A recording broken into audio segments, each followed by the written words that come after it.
Bonjour à tous, bienvenue sur The Glove Driver. Aujourd'hui, essai d'une voiture que je suis très excité d'essayer parce que j'en ai jamais essayé. Je me trouve aujourd'hui dans une BMW, encore une, désolé, Z4M Roadster.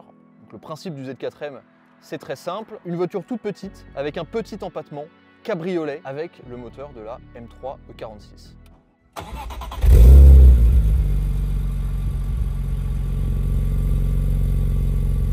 On est évidemment sur les routes de Provence, 14 degrés, la tête dehors, et je vais vous parler de cette voiture qu'Alexis, le propriétaire, m'a gentiment ramené de Grenoble, parce que c'est grâce à des propriétaires passionnés comme toi que je peux aussi partager des expériences au volant de voiture que j'ai pas encore essayé.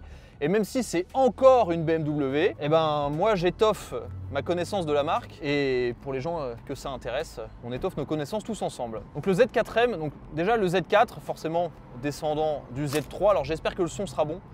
Parce que je voulais absolument rouler en cabriolet, normalement j'ai le micro, ça devrait le faire. Le Z4 forcément descendant du Z3, Z3 voiture bien connue sur la chaîne vu que j'ai eu en ma possession pendant un petit paquet de temps un Z3M coupé, qui est une voiture quand même bien différente en termes de modernité, parce que le Z3M, enfin le Z3 d'ailleurs en général, je le rappelle, c'était une voiture qui avait des restes de E30, tout le train arrière notamment était encore celui d'une BMW E30.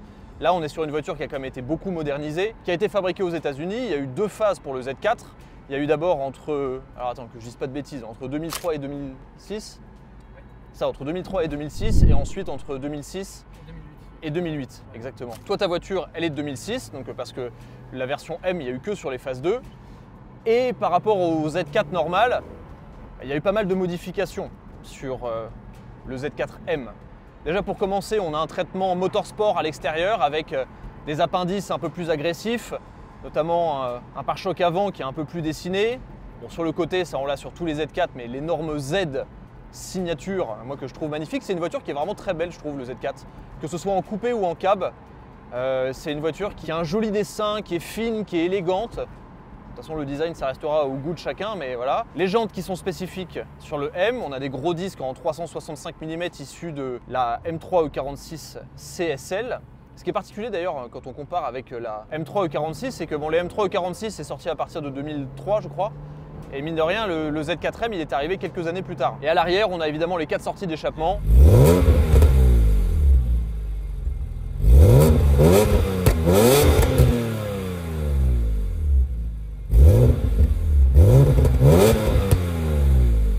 Et voilà, et à l'intérieur le petit traitement M avec les sièges brodés M, M dans les compteurs, M sur le volant, la boîte de vitesse manuelle à 6 rapports qui est extrêmement courte au débattement, qui est très agréable à manier, et un intérieur que je trouve assez accueillant. Alors même si c'est un intérieur qui a été assez décrié parce que un peu austère, ouais, moi ça me dérange pas plus que ça, c'est du BMW, il y a une fonction, un bouton.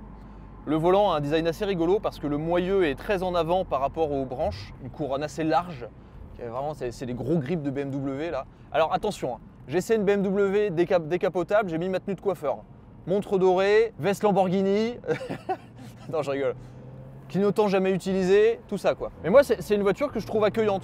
Je suis très bien assis dedans, la position de conduite est très réglable. Je suis assis bien bas, petit pare-brise boîte aux lettres, la ligne de caisse assez haute par rapport aux épaules. Tout de suite je me sens à l'aise, j'ai une bonne position de conduite, les pédales sont bien placées. Et les premiers petits éléments de design qui frappent, c'est toutes les courbes qu'on voit sur la voiture. Que ce soit sur le capot avec ces deux grandes arêtes là au milieu qui forment la bosse un peu qui accueille en dessous le S54, que ce soit les ailes très marquées avec l'arête fine sur les ailes arrière qu'on voit dans les rétroviseurs. Déjà c'est un design assez amusant. Et ensuite à l'intérieur c'est le petit volant, la console centrale qui est voilà, pas tournée vers moi mais très légèrement inclinée vers moi. Ces deux casquettes de compteurs un peu uniques, là, avec à gauche le compteur de vitesse gradué jusqu'à 300 et à droite la zone rouge graduée jusqu'à 9. Ouais, c'est une ambiance assez accueillante, il y a les portes-gobelets sur les côtés. Et moi, ce que j'ai toujours lu sur le Z4M, c'est que de la même manière que le Z3M, c'est une voiture qui était connue pour être assez virulente. En même temps, on a quand même 343 chevaux et 365 Nm de couple sur le train arrière dans une voiture qui est toute petite, avec un petit empattement, une direction hydraulique qui, vous allez le voir, rend la voiture très directe, donc forcément nerveuse de l'arrière. En plus de ça, on a une position de conduite où on est assis sur le train arrière de la voiture. Ça se voit vraiment lorsqu'on regarde la voiture de l'arrière. Mes fesses sont à littéralement 30 cm de l'essieu arrière. Donc on a cette sensation d'être vraiment assis à l'arrière de la voiture, presque dans le coffre avec un long capot devant. Même si la voiture dans l'ensemble est relativement courte, ça se voit. Forcément, on commence en décapotable, la première chose qui marque, c'est le son très métallique du S54. La voiture est facile à manier, il y a du couple. Ça pèse un peu plus de 1450 kg quand même, donc c'est pas si léger que ça. Mais vous allez voir que lorsqu'on commence à mettre un petit peu de rythme, le poids se sent pas tant que ça. En revanche, la nervosité de la voiture en fait un engin qu'il faut conduire éveillé quand même. Et pour ça, on va passer en POV pour vous immerger encore plus dans l'expérience de conduite de cette voiture assez particulière. Et à la fin de la vidéo, on parlera quand même de l'aspect prix de cette voiture et de ce que ça propose comme expérience de conduite pour un prix relativement contenu. C'est aujourd'hui l'une des BMW M les plus accessibles, avec des guillemets évidemment, du marché. Ce qui en fait quand même un véhicule assez intéressant, plutôt atypique, et vous allez le voir qu'en termes de conduite, c'est assez musclé.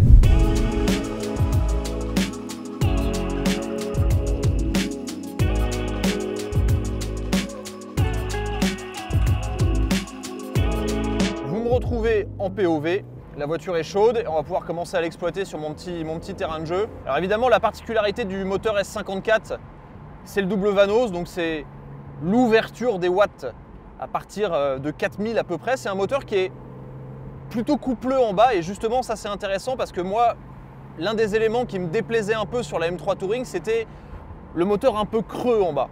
Alors c'est peut-être pas le même ratio de boîte de vitesse, ça c'est une bonne question. Mais on a aussi, et c'est sûr, moins de poids sur cette voiture, ce qui la rend déjà un peu plus facile à rouler sur le couple. Là, je suis en 4e vitesse à 3000 tours minute, 80 km/h. On a une réponse à l'accélérateur qui est quand même assez nerveuse, sachant qu'il y a un bouton sport que je ne vais pas activer parce que moi, le bouton sport sur les moteurs S54, je le déteste parce qu'en fait, c'est vraiment une gestion électronique à l'ancienne. Et ça rend la voiture ultra nerveuse et moi j'aime pas du tout. En revanche, ce qu'on va jouer après, ce sur quoi je vais appuyer tout à l'heure, c'est peut-être l'anti-patinage. Parce que si c'est comme la M3 E46, l'anti-patinage est très castrateur. Et première sensation que j'ai au volant de la voiture, le premier truc qui m'a marqué quand je suis monté dedans, c'est la direction. La direction est très très directe. Vous n'avez pas besoin de mettre beaucoup d'angles pour faire pivoter la voiture. Le talon pointe, comme vous pouvez l'entendre, est assez facile à faire parce que les pédales sont bien placées, ça reste du BMW comme sous. Ah, la petite montée là en régime. Et tout de suite, c'est une voiture que je vais conduire avec beaucoup de finesse parce que la voiture me le demande. Elle me le demande parce que, comme je vous le disais, la direction est directe, très précise, elle a une consistance, je trouve, qui est vraiment très agréable. Mais tout de suite, elle va pousser la voiture à pivoter. On a, comme je le disais, un empattement quand même assez court, donc et comme on est assis sur le train arrière, on va sentir direct le train arrière sur lequel tout va se reposer un petit peu. Et la voiture, elle vire vraiment de manière nerveuse, quoi.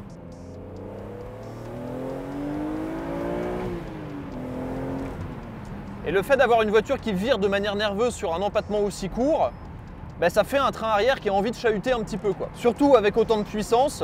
Même si elle est plutôt haut perchée, il faut quand même s'en occuper. Là, la voiture, elle est équipée de suspension KW, alors je ne connais pas exactement le modèle. C'est assez ferme, c'est bien maintenu. On va sentir beaucoup d'aspérité sur la route à basse vitesse, mais dès qu'on commence à prendre un petit peu de rythme, on sent que la voiture devient plus à l'aise.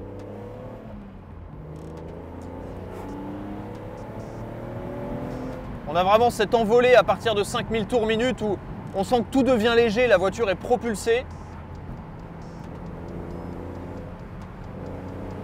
Et lorsqu'on arrive dans des virages un petit peu rapides comme ça, on a ce train avant très direct, l'arrière qui suit aussi d'un bloc, mais comme on est assis dessus, le moindre petit transfert de charge, la moindre petite hésitation ou même petit mouvement du train arrière, on le sent direct. Donc on a vraiment l'impression d'être assis sur un truc un peu touchy, quoi. Ça donne beaucoup de sensations. Ce qui est sûr, c'est que le train avant, il est vraiment, voilà, il est ancré, il est posé, et ça, c'est une caractéristique très BMW que j'aime beaucoup. La voiture est assez sensible dans les virages un peu plus rapides lorsqu'on met un peu plus de rythme au freinage dégressif. C'est-à-dire que quand je vais rentrer dans un virage avec un peu de frein, on va vraiment sentir l'avant qui se plante et l'arrière justement qui s'allège un petit peu, ce qui peut en faire une voiture, à mon avis, de drift assez énervée, surtout qu'en général, les autobloquants BMW qui est sur cette voiture un autobloquant mécanique, contrairement aux autres Z4 où c'est des autobloquants électroniques. Là, c'est un autobloquant mécanique, donc en général, ça verrouille assez fort.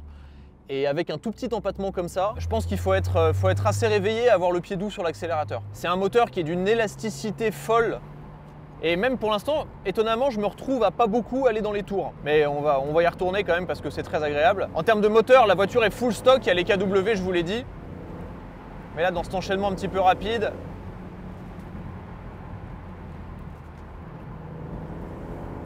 allez, dès qu'on pose la voiture dans un virage assez rapide, c'est technique parce qu'il ne faut pas mettre trop de volant, parce que sinon ça déstabilise la voiture comme l'avant est très direct, mais c'est homogène, mais c'est joueur et fun. Je trouve que ça oblige à avoir un pilotage ou une conduite, vu qu'on est sur route, fin, et faut pas trop la provoquer. Alors pour autant, les réactions de la voiture sont saines, c'est pas dangereux non plus, loin de là.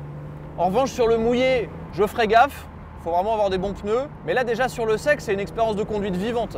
J'ai désactivé le SP pour voir un petit peu la différence. Vraiment, le truc qui me plaît le plus, c'est cette sensation de direction très directe, très douce, qu'il faut placer finement. Et la voiture qui réagit au doigt et à l'œil autour. Allez, déjà, on la sent vivre un petit peu plus. Dès qu'on ouvre un petit peu les watts, on la sent vivre.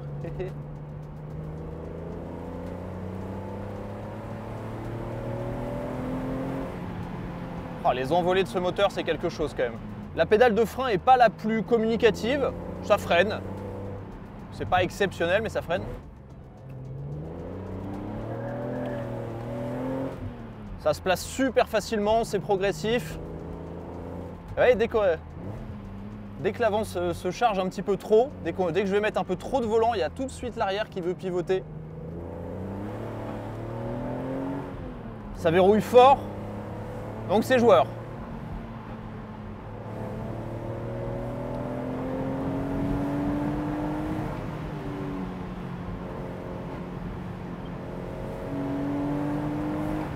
Il y a aussi un élément qui me plaît énormément sur la voiture, c'est à quel point on a des sensations. Alors forcément, il y a les sensations du cabriolet, qui sont géniales parce qu'on a la tête dehors. Il y a les sensations du châssis qui est assez particulière, ce côté très nerveux, qu'il ne faut pas titiller trop fort, ou alors vraiment il faut avoir une conduite agressive mais souple dans l'agressivité. Et il y a aussi évidemment le moteur qui propose à la fois une élasticité folle, des performances assez géniales, mais pour autant, comme la puissance est assez haut perché, on n'évolue pas à des vitesses de malade sur route non plus par rapport aux sensations qu'on a. En gros, on peut avoir beaucoup de sensations sans avoir à évoluer à 150 km/h sur des petites routes. Là, la voiture, elle a un super rythme entre 80 et 82 km/h. Je trouve, et particulièrement 82,5 km/h, ça lui va très bien. Quand je rentre la voiture, elle est bien posée sur son train avant. Si je freine un tout petit peu, on va sentir l'arrière qui va venir tout de suite parce que l'avant s'affaisse et se charge, quoi. Et dès que je vais commencer à réaccélérer, tout de suite, immédiatement, on a l'autobloquant qui verrouille et qui aide la voiture à terminer de pivoter, et la voiture revient droite, et là on peut ressortir fort, quoi. Mais si je le provoque, la voiture elle se met, on sent qu'elle veut aller à l'équerre, quoi. Donc c'est vraiment, c'est nerveux, mais je trouve que pour le prix, vu qu'on va en parler, c'est quand même une proposition qui est pas déconnante, parce que c'est une belle voiture, il y a quand même un son génial, même full d'origine, c'est exclusif. On se posait justement la question avec Alexis. Alexis a vu sur des forums que potentiellement il y en aurait eu combien, tu m'as dit, qui auraient été importés en France à la sortie? 39 immatriculés en France. Et qu'ensuite il y aurait eu beaucoup d'imports. Si quelqu'un a le chiffre exact là-dessus, qu'il nous le dise, parce que des Z4M, pardon, que ce soit en coupé ou en roadster, il y en a eu moins de 1500, 1400, quelque chose comme ça. Donc c'est quand même des voitures qui sont assez rares, et c'est vrai qu'on n'en voit pas beaucoup. Et donc voilà, si quelqu'un a les chiffres précis là-dessus, ça serait cool de les partager. Et comme d'habitude, sous chaque vidéo, si jamais certains d'entre vous ont des expériences à partager avec des Z4M coupés, roadster ou autres, c'est toujours agréable d'avoir vos retours dans les commentaires. Mais je dois dire que c'est une caisse, moi, qui m'apporte beaucoup de... En fait, ça me demande à être pas mal concentré quand même. Il y a du respect à avoir. C'est une voiture homogène, mais qui garde un côté un peu à l'ancienne, un peu muscle car, dans le sens où il y a un mode d'emploi. Et si vous ne respectez pas le mode d'emploi, si vous allez plus loin que le mode d'emploi, effectivement, ça peut mordre un petit peu, quoi. Et moi, j'ai ce souvenir-là aussi du Z3M, c'était la même chose.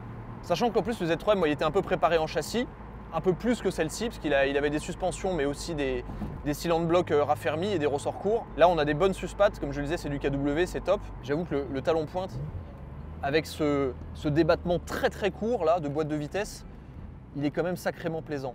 Mais là, ouais, quand on sent toute la voiture qui est appuyée sur le train arrière, c'est super drôle.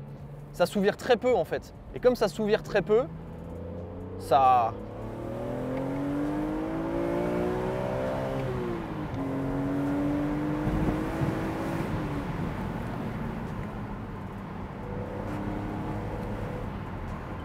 Ouais, bon, effectivement, on n'évolue pas à des vitesses de dingue jusqu'au moment où on prend vraiment le temps d'aller chercher les 2000 derniers tours. Parce que là, ça s'accélère sacrément fort. Et quand on va chercher les 2000 derniers tours qui demandent de la place, et ben sur des petites routes, faut être certain de son freinage, faut freiner en ligne droite, faut anticiper pas mal la trajectoire derrière parce qu'on sent que la voiture elle est courte quoi, donc elle est vive. Franchement c'est très très muscle car comme... Enfin, faut s'en occuper de la voiture quoi. C'est sain, c'est bien, mais il faut bien s'en occuper. Qu'effectivement, là je m'en suis rendu compte en allant chercher au final pour la première fois vraiment la zone rouge. Et Alexis me disait qu'il s'était jamais trop fait peur sur de la réaccélération ou des choses comme ça. Par contre, effectivement, quand on prend le temps d'aller chercher la zone rouge, eh ben, on peut se faire peur parce qu'on arrive vite, trop vite. Parce que ça prend du temps d'aller les chercher quoi. Moi, ce que j'aime là-dedans, c'est que du coup, ça rend l'expérience, on va dire, totale du moteur assez exclusive. Parce qu'il faut avoir la place d'aller chercher les 9000, enfin les 8000 quasiment. Et du coup, ça laisse un moteur où quand ça donne une expérience où quand tu vas les chercher, bah, tu sais que tu es allé les chercher parce que tu as réfléchi avant d'aller le faire quoi. Ce qui est assez sympa et le tout dans une voiture très vive. Moi j'adore les talons pointes, c'est bien métallique là, c'est...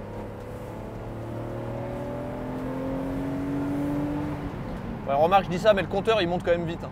Le truc que je dirais c'est que même si la voiture, niveau freinage, même si la voiture elle freine assez bien, ça mériterait un peu plus de force de freinage je trouve.